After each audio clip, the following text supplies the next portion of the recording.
nada, estou supondo que todos estão bem, né, como sempre. Eu acho que a aula de hoje, a gente vai acabar, tipo, realmente não entrando muito na questão do texto literário, porque eu acho que eu quero contextualizar um pouco essa aula para vocês entenderem melhor qual que é a proposta de hoje. Mas eu queria já começar, tipo, a aula de hoje lendo esse trecho com vocês, escrito por um, enfim, filósofo, pesquisador chamado Robert Scarpitti, e eu queria que a gente conversasse sobre o que vocês acham, que vocês sentem um pouco sobre isso que ele disse, que é o seguinte: nem a raça, nem a língua, nem a religião, nem o interesse econômico e nem mesmo a geografia definem uma nação. Esta consistiria na reunião de dois elementos, um pertencente ao passado e outro ao presente. Por um lado, uma herança histórica comum e, por outro, a vontade de viverem juntos hoje. O que vocês pensam sobre isso? Peraí que foi muita coisa. Tá, vou dar um tempinho pra você refletir. Deixa eu ler de novo. Tá bom, vai lá.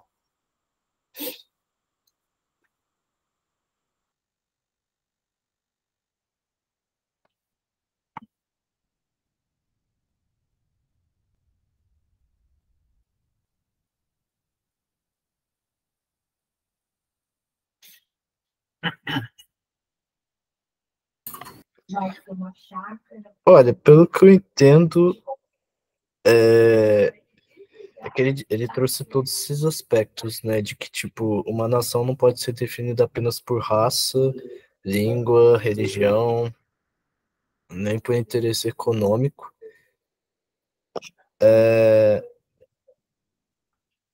Eu não sei, eu acho que eu não sei dizer se eu concordo ou discordo dele, porque uma nação, pelo menos para mim, uma nação seria algo do tipo, uma nação que tem costumes, que está localizada em um certo local. A não ser que ele esteja falando, tipo, de que uma nação pode se estender por vários países, por várias formas no mundo. Uhum. Então você acha que o que define uma nação para você é o que ele discordou, né? Então, para você, o que define uma nação é justamente a raça, a língua, a religião, todas essas coisas. Olha, se for pensar no ponto assim mais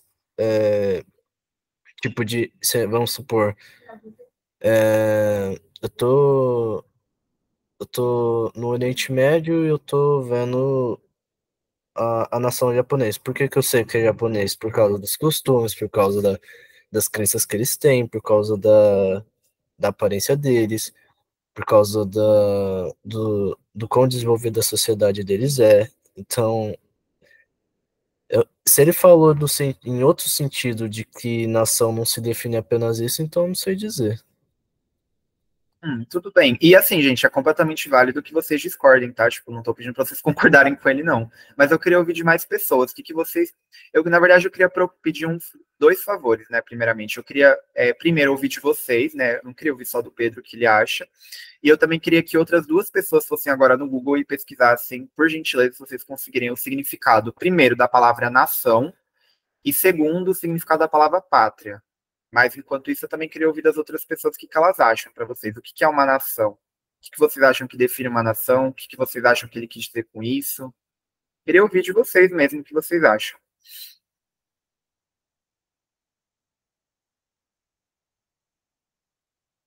Pátria seria a definição de pertencimento a uma terra que pertence aos nossos descendentes. Tipo, o Brasil é a nossa pátria, por quê? Porque a gente é brasileiro e a gente tem ancestrais brasileiros que já viveram aqui na Terra. Uhum.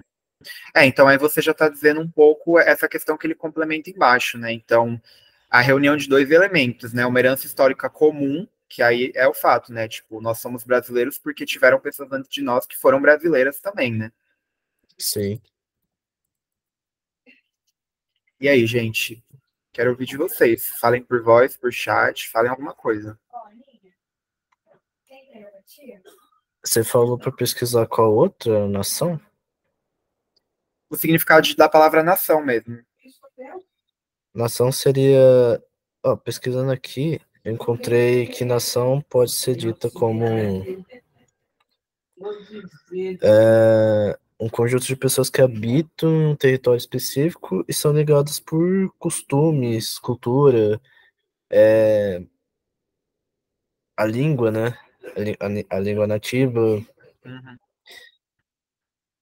E Hum, também por coisas que estruturam a sociedade delas, né? Tipo, uhum. leis, economia, esse tipo de coisa.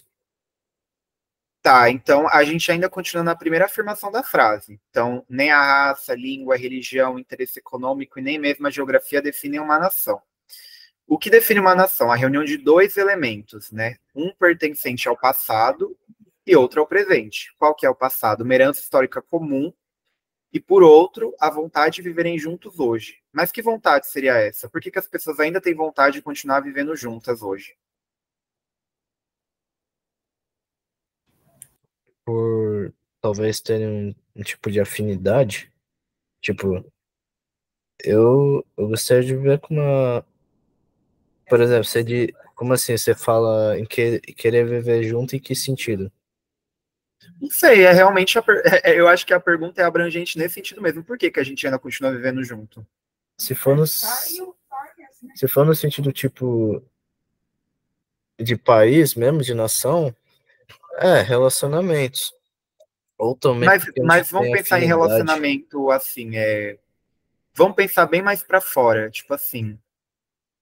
Vamos sair um pouco desses exemplos mais fáceis, assim, né? Então, por exemplo, a nossa família, os nossos amigos, né? As nossas relações interpessoais, né? Trabalho, cursinho, né?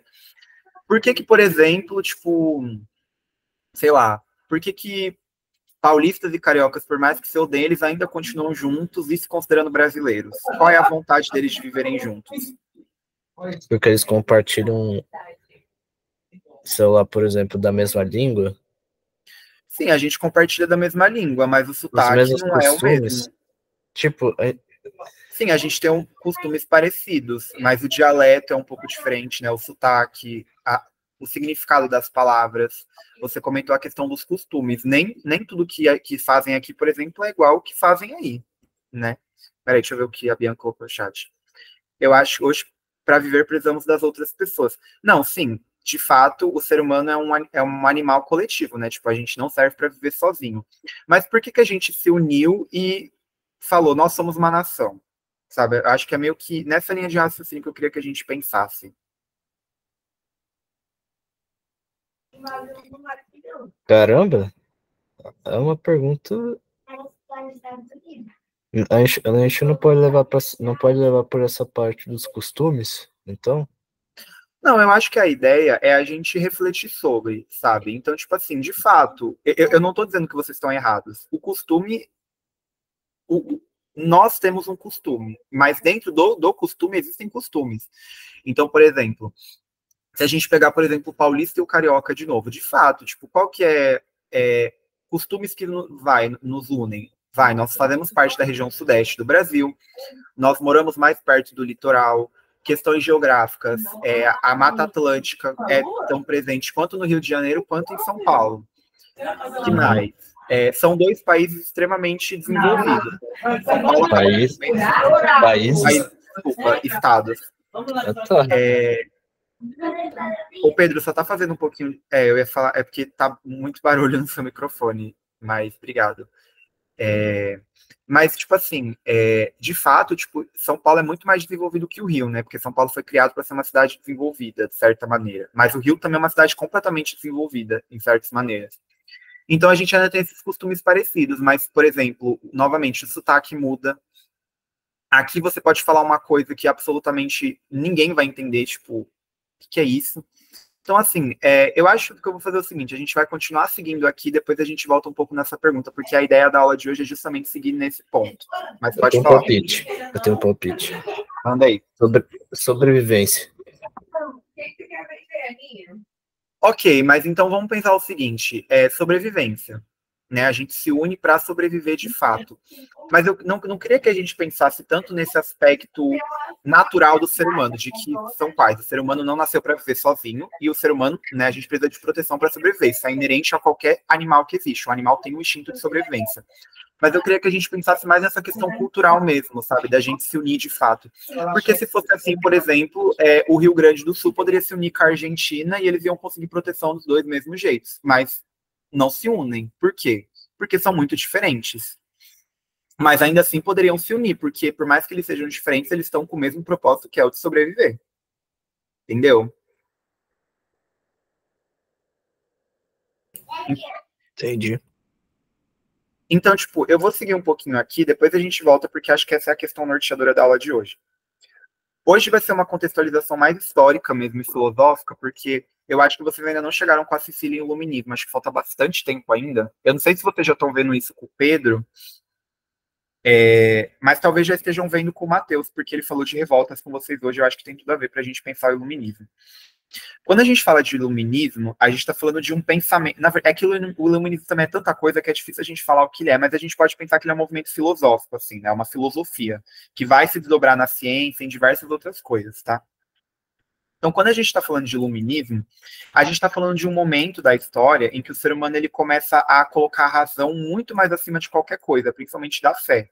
Né? Vamos lembrar que a gente estava saindo de uma época em que, né, a Igreja Católica dominando tudo, e aí as pessoas começam a parar para pensar que a razão ela deveria vir acima da fé. E isso é uma coisa que a gente é até hoje. Nós ainda somos muito iluministas, né? Se você perguntar para as pessoas por aí, o que você coloca em cima da razão ou emoção?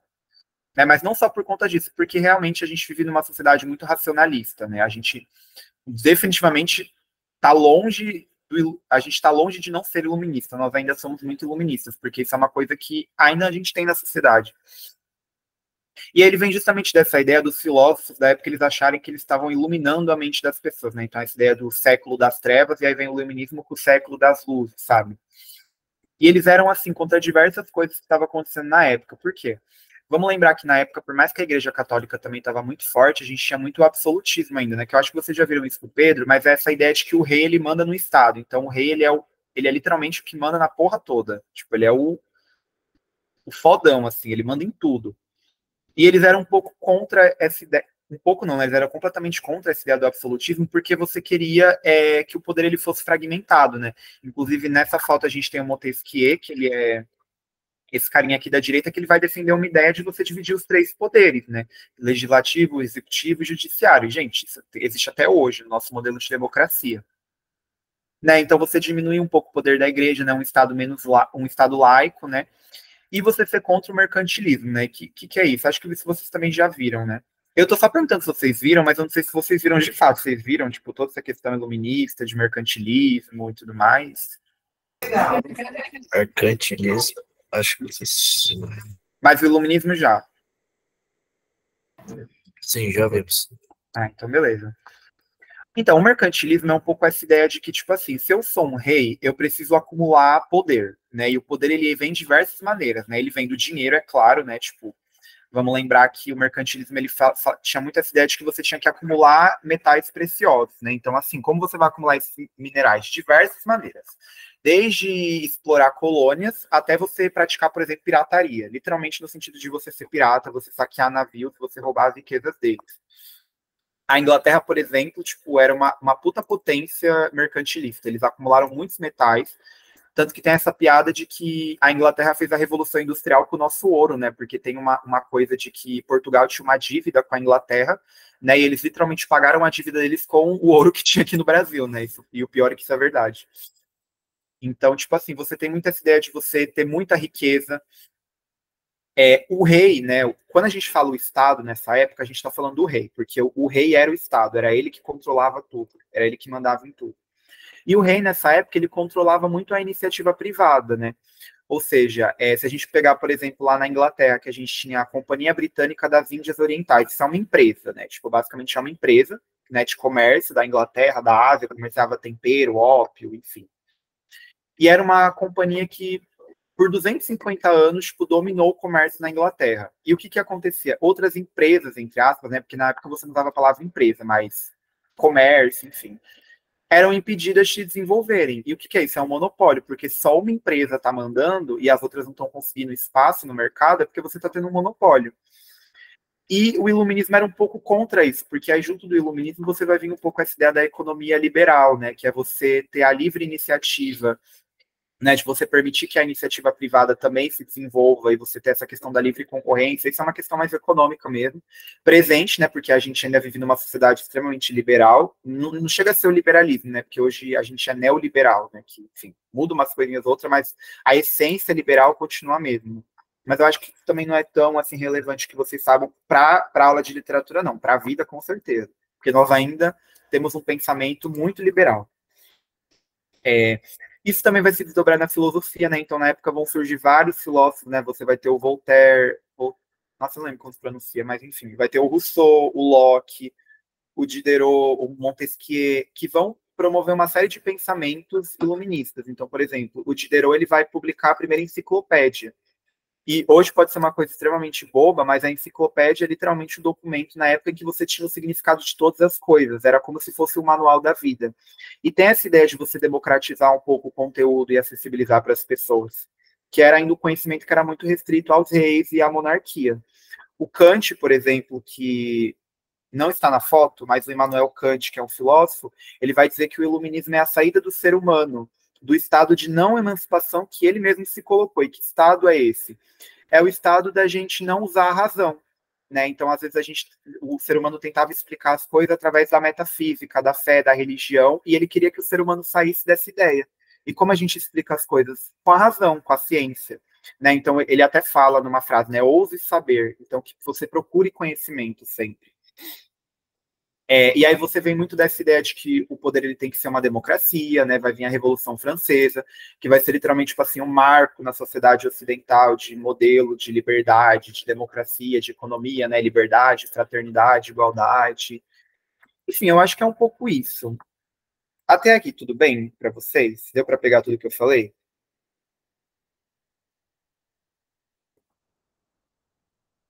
Então tá bom. E tá, então onde entra a questão da nação nisso? Porque a nação, ela vai ser literalmente criada pela vontade geral de todos os homens, né? Então tem muito a ideia de que, tipo assim, não o estado de natureza do ser humano, para a gente não viver nele, né? Ou seja, a gente não ver largado por aí tentando sobreviver, precisando de segurança, como vocês bem pontuaram, a gente faz esse pacto visando um bem comum. Só que aí volta na questão que a gente teve. Então, por que que pessoas aleatórias não se reúnem, né? Por que que apenas pessoas que têm culturas, entre aspas, parecidas se reúnem? Que aí entra uma outra discussão que... Pode falar, pode falar. Ah, agora você levanta. Novamente eu volto a pensar aqui. É por causa de que então há interesses em comuns? Sim, a gente pode ter interesses em comuns, a gente pode ter culturas comuns.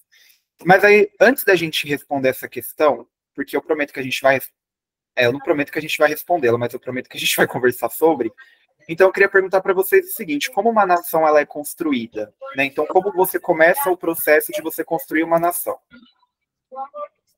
Primeiro precisamos de pessoas. Ok, já precisamos de pessoas. Ponto um. Mas é qualquer tipo de pessoa? A gente pode pegar tipo, pessoas completamente diferentes? Não. E se eu falar para vocês que a gente pode?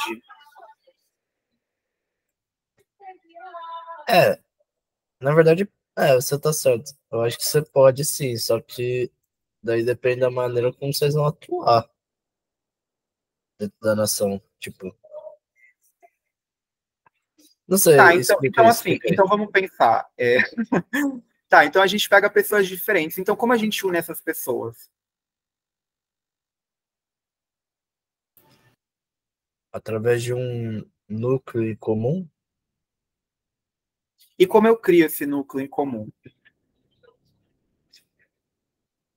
através, sei lá, um, um exemplo, um núcleo em comum seria tipo, a gente precisa de tal coisa. Então, todas as pessoas aqui precisam de uma coisa em comum.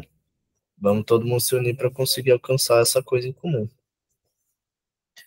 Tá, eu acho que eu vou passar aqui. Eu vou passar os slides agora, eu não vou parar em um slide só, mas eu queria que vocês olhassem com atenção e aí eu queria que vocês realmente me respondessem.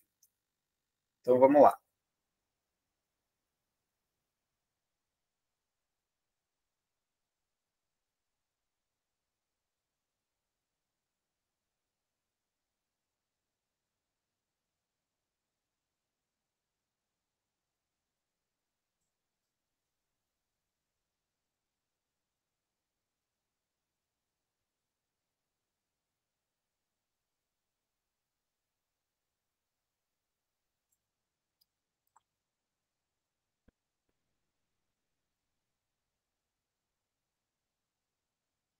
Grupos.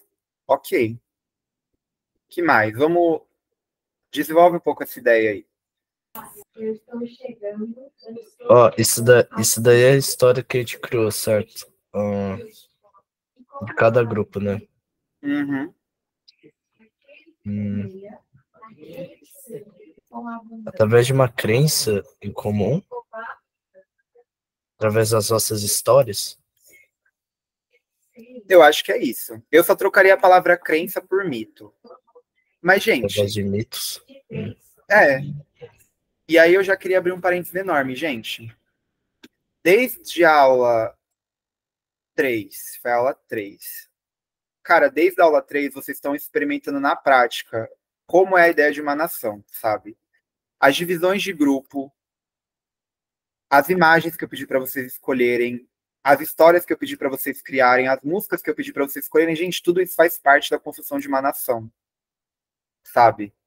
Então, eu acho que a ideia foi um pouco mais prática para vocês entenderem como as nações elas são construídas, porque o Pedro ele já colocou o ponto essencial, tipo, toda nação tem um mito. Que aí já entra uma outra informação que eu acho que é importante de saber. Houve uma época em que na escola você não tinha um ensino de história obrigatório. Isso, tipo assim, século XVII, século XIX. Você não ensinava história nas escolas. Só que a partir das revoluções que começaram a acontecer no mundo, a partir do iluminismo, você começa a ter o ensino de história nas escolas. E por que é tão importante que você ensine história nas escolas? Para que as pessoas elas tenham uma narrativa e adquiram uma consciência nacional. Então, para que eu aprendo a história do meu país? Para a gente perceber que o lugar que a gente está morando, a gente está compartilhando uma coisa juntos.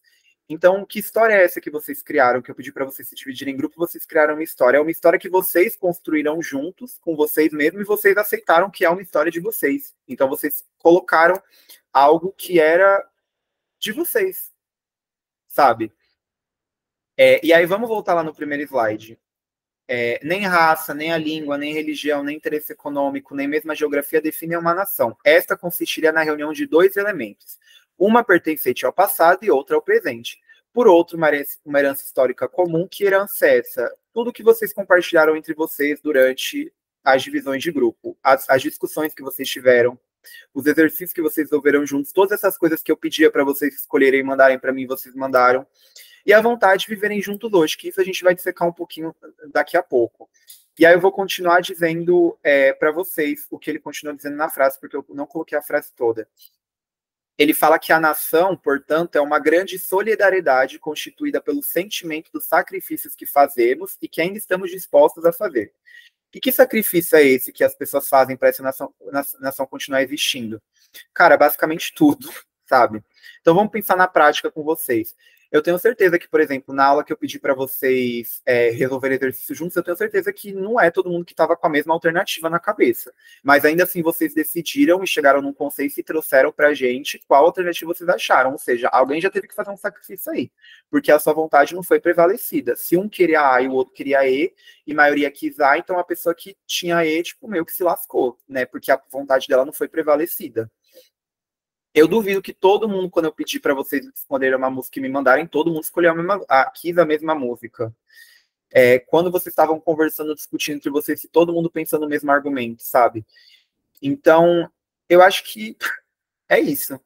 Eu acho que a gente pode começar o ponto de partida entendendo de que não existe nação. Nação é um conceito inventado, sabe? Que foi imposto a nós e a gente aceitou. É basicamente isso. Mas assim, só para entender mesmo, para o Hobbit Scarpet, o que seria uma nação para ele? Então, eu acho que a início vai variar um pouco de opinião, porque eu acho que todos eles vão um pouco com essa ideia de que a partir do momento em que você tem uma liberdade, de certa maneira, você constrói uma nação. Então, por exemplo, vamos pensar na França. Na época, a França ainda não tinha essa ideia de que nós somos uma nação, né? E você tinha o reino da França, você tinha as províncias e tudo mais, mas você não tinha a nação francesa. E a partir do momento em que você, né, derruba o rei, você literalmente decapita o rei, porque eles fazem isso, né, e você instaura o quê? Uma enciclopédia, você instaura uma democracia, né, com executivo, legislativo, judiciário. O que significa tudo isso? É que literalmente é uma democracia onde as pessoas têm o direito de eleger quem elas querem. que seja representante delas. Você cria, né, a Declaração dos Direitos do Homem e do Cidadão, que foi criada na época na França. Você vai criando essas coisas, você vai desenvolvendo uma nação, né? Então você tem essa noção agora de nação francesa, você tem um documento que une todo mundo, que é o direito de todo mundo que mora no território da França. Você tem uma história em comum que une essas pessoas. Então você vai colocando. Eu acho que é importante entender isso também. Tipo, não existe um único elemento que vai definir uma nação, mas são várias coisas que você vai criando, que vai criando nessas pessoas um sentimento de unidade. A história também está muito nisso. A gente vai ver que a literatura está muito presente, principalmente a literatura porque é escrito, mas a arte também está muito presente. Então é mais essa ideia de vocês entenderem isso. Deu para pegar?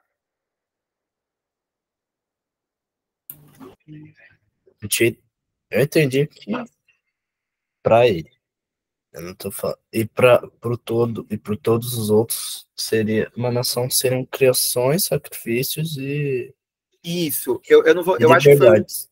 Eu acho que foi o Rousseau que falou a questão do contrato social, que é literalmente sobre você deixar o seu estado de natureza, né, o ser humano selvagem, para você, tipo, viver em comunidade. Mas eu até esqueci de complementar o que você disse, perdão, mas basicamente todos eles têm essa ideia de que uma sociedade ela vai ser forte através da nação, e você ter essa liberdade, essa democracia de você fazer essa nação.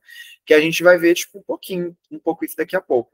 Mas você tinha colocado o exemplo do Rio Grande do Sul não se juntar com outro país. Eu não consegui entender o exemplo com essa resposta. Tipo, por que eles não se juntam então? Por que eles não se juntam? Porque. Eu acho que eu vou entrar nisso agora, para não ficar confuso. Mas eu queria que vocês entendessem que tudo isso que a gente fez desde a terceira aula foi um experimento mesmo, tá? Foi proposital a divisão dos grupos. Eu queria mesmo que vocês se unissem. Eu sei que às vezes era muito cansativo, nossa, mais uma aula que a gente vai ter que se dividir em grupo, mas é que vocês realmente tinham que entender pelo cansaço como é o funcionamento de uma nação, sabe? Que aí eu já coloquei justamente o slide da aula de hoje e agora, não coloquei no começo, que é a formação de uma identidade nacional, se a gente for para pensar no Brasil, que já entra um pouco agora o que eu vou ler para vocês, que aí eu acho que já responde tudo, né? Para parar de jogar as informações para depois. Então, por exemplo, essa pesquisadora aqui, que ela é aqui da UF, inclusive, eu não sabia isso, mas ela chama Maria Elizabeth, ela fala o seguinte: poderíamos supor, então, que haveria dois conceitos ou duas formas de nacionalismo. Um com a missão de libertar os povos, em que os ideais de liberdade, igualdade e fraternidade estão em jogo, e outro que, por sede de domínio, busca submetê-los às suas leis. E aí eu faço a pergunta para vocês: em qual vocês acham que o Brasil ficou? No primeiro exemplo ou no segundo? Peraí, qual é o primeiro exemplo? Tá, então você vai ter duas formas de nação. Uma com a missão de libertar as pessoas e outra que, por sede de domínio, busca submetê-los às suas leis. Só escreveu D. S. Se for a primeira opção, graças a Deus. Sim, mas o Brasil surgiu com a missão de libertar os povos, liberar, né, o libertar, ou busca submetê-los às suas leis? No começo era submeter, mas eu acho que agora tá dando mais ideias de liberdade. Acaba que, infelizmente, a gente foi para a segunda opção. Tá? Eu acho que já entra um pouco isso que a Bianca tá falando, né? Estamos na segunda opção? Sim, porque, tipo assim, a nação, né, ela é um conceito revolucionário. A gente não está aqui para falar mal do conceito de nação, porque o conceito de nação ele é um pouco revolucionário, né? Porque foi a partir disso que as pessoas na Europa se libertaram da monarquia e instalaram uma democracia com representações e tudo mais. Mas no Brasil não foi mesmo assim que aconteceu. Aliás, não foi nem na América Latina que isso aconteceu. Porque o que aconteceu? Existem nações de controle e nações controladas. Quando a gente fala de nação de controle, a gente está falando da Europa. Então a Europa é literalmente uma nação que se instaurou e controla nações controladas, sabe? Então a Europa chegou para a América Latina e falou: eu vou dizer para vocês quem vocês são. Que é um pouco isso. Quando a gente está falando do Brasil, desses países colonizados, nós não somos uma nação com missão de libertar as pessoas, nós somos uma nação que é dominada, né? Que somos submetidas às leis. E aí já entra na resposta da Bianca, por que eles não se juntam? Não se juntam por vários fatores. Primeiro, porque a gente não tem a mesma cultura, nações elas têm essa questão da cultura muito forte. E também porque cada território, quando a gente fala de território, a gente está falando de uma briga política. Então, os territórios eles são conquistados, né?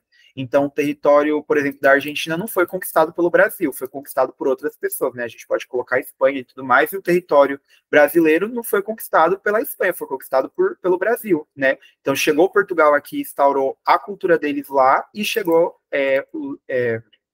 a Espanha e instalou a cultura deles na Argentina. Mas o que eu quero que vocês entendam na aula de hoje é o seguinte, que de fato é nação. Exatamente, nós somos influenciados. E a gente tem que entender uma coisa, eu acho que, assim, exatamente, são delimitados politicamente. Obrigado, Michele. E boa noite, Fui. Que a gente tem que entender duas coisas primordiais. Nação, ela nasce na Europa com essa questão de você libertar as pessoas, de você instaurar um regime democrático, de você colocar um sistema presidencial com leis, constituição, ninguém está acima da lei. Só que a nação, ela também foi usada num sentido ruim, né? Então vamos pensar aqui o território do Brasil, né? O Brasil, ele nunca teve esse sentimento de nação muito forte. Eu acho que vocês já estão vendo revoltas coloniais com o Matheus, mas nunca teve uma revolta aqui no Brasil que, nossa, a gente quer libertar o Brasil de Portugal e vamos todo mundo, desde que está lá no Acre até o Rio Grande do Sul, a ser livre. Gente, na época, tipo, o Acre e o Rio Grande do Sul não tinha absolutamente nada a ver, sabe? Se a gente pegar, por exemplo, uma revolta separatista que teve na Bahia, a Bahia queria se separar de Portugal, mas não queria libertar o Brasil todo. Tipo, ia ser só a Bahia um país independente, literalmente isso. Sabe, tipo, você não tinha essa ideia de nação forte. Era literalmente cada estado por si, Deus por todos. Só que hoje a gente é levado a crer que o Brasil é esse território todo, que é o Sudeste, o Norte, o Nordeste, o Centro-Oeste, o Sul. Mas que o que eu quero que vocês entendam é que não foi assim. Vamos abrir aqui, olha aqui o mapa do Brasil em 1800. Não tá faltando uma coisa aqui embaixo? Tipo, isso aqui tudo em vermelho seria o Brasil, mas cadê o Acre? O Acre, na época, nem fazia parte do Brasil. O Acre foi anexado muito tempo depois. Você vai ter uma época em que vai ter uma guerra que, por exemplo, o Rio Grande do Sul não ia fazer parte do Brasil, né? Que é a guerra do Paraguai e tudo mais. O Paraguai ia fazer parte do Brasil, enfim. Então, tipo, o que eu quero que vocês entendam é que esse sentimento de que, nós somos brasileiros, ele foi moldado, sabe? Isso é uma coisa boa ou ruim? Eu acho que a discussão não vai parar na aula de hoje, porque a gente vai entrar no romantismo na semana que vem. O que é o romantismo? O romantismo ele foi um movimento literário, claro, e artístico, mas que pregava muito essa ideia da unidade nacional. Então, como a gente... Ok, o Brasil agora ele está independente, né? Porque a gente tem que lembrar que nesse contexto o Brasil ele já estava independente. Mas vamos se colocar no lugar daquelas pessoas na época.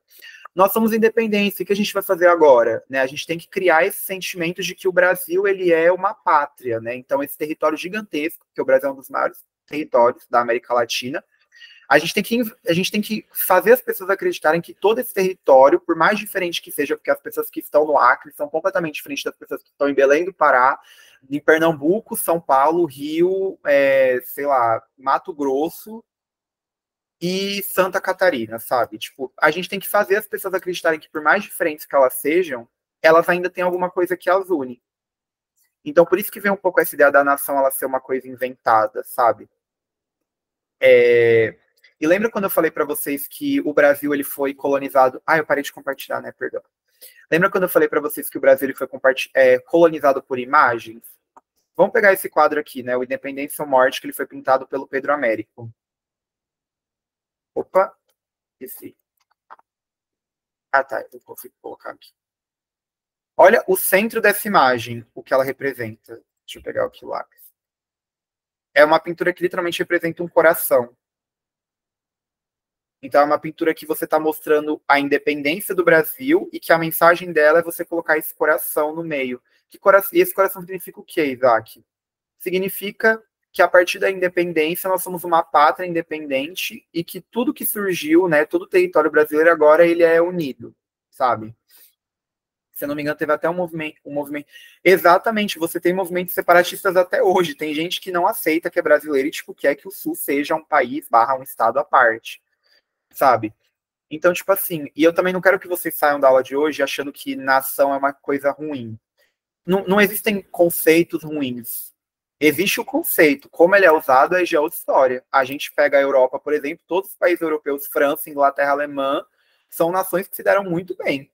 São extremamente democráticas, têm políticas assim, né? Embora a gente possa debater muito sobre isso, são países muito mais desenvolvidos que a gente. Porque foi usado um conceito de nação completamente diferente do nosso. Enquanto era uma nação que eles se libertaram através da nação, para a gente não. A gente não foi libertado através disso.